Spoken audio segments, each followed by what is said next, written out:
اعوذ باللہ من الشیطان الرجیم بسم اللہ الرحمن الرحیم۔ آج ناظرین و حضرات آپ کے ساتھ میں فقہ کا تعارف تھوڑا سا بیان کروں گی۔ فقہ کے لغوی معنی۔ فقہ کے لغوی معنی ہے کسی چیز کو کھولنا اور واضح کرنا، اور فقیہ اس عالم دین کو کہتے ہیں جو ان حقیقتوں کو جانے جو پیچیدہ ہوں۔ اصطلاحی معنی۔ فقہ کے احکام جن کا تعلق شریعت کے اصلی احکام سے ہو یا فروعی احکام سے ہو، انہیں تفصیلی دلائل سے جاننے کا نام فقہ ہے۔ اصلی احکام وہ احکام جن کا تعلق اعتقاد عقیدے سے ہو۔ فروعی احکام وہ احکام جن کا تعلق عبادت سے ہو۔ اصلیہ کی مثال وحدانیت، خداوند تعالیٰ، رسالت رسل، یوم آخرت وغیرہ۔ فروعیہ کی امثال نماز، روزہ، زکوٰۃ، بیس علم وغیرہ۔ دلائل چار ہیں: قرآن، حدیث، اجماع امت اور قیاس۔ فقہ کا مقصد کہ فقہ کا مقصد کیا ہے بتانے کا۔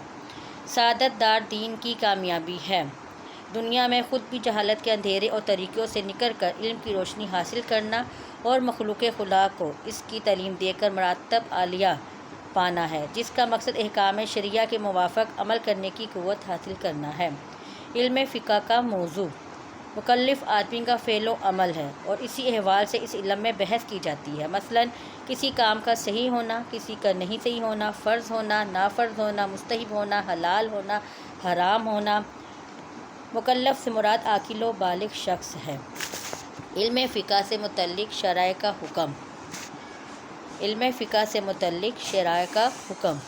علم فقہ کا سیکھنا فرض بھی ہے اور فرض کفایہ بھی ہے، مندوب و مستحب بھی ہے۔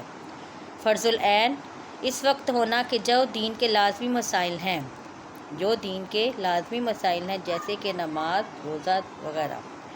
فرض کفایہ وہ علم جو کچھ لوگ بھی جان لیں تو سب سے ذمہ ساقط ہو جائے، یعنی کہ سب کے اوپر ذمہ ساقط ہو جائے۔ فقہ کی جمیع مسائل کا جاننا، یعنی کہ بہت زیادہ اہم جو مسائل ہیں ان کا جاننا۔ مندوب مستحب زکوٰۃ اور نکاح کے مسائل کا جاننا۔ زکوٰۃ اور نکاح کے مسائل کا جاننا۔ آج میں نے آپ کے سامنے فقہ کی تھوڑی سی کلاس بیان کی ہے۔ امید کرتی ہوں کہ آپ کو پسند آئے گی۔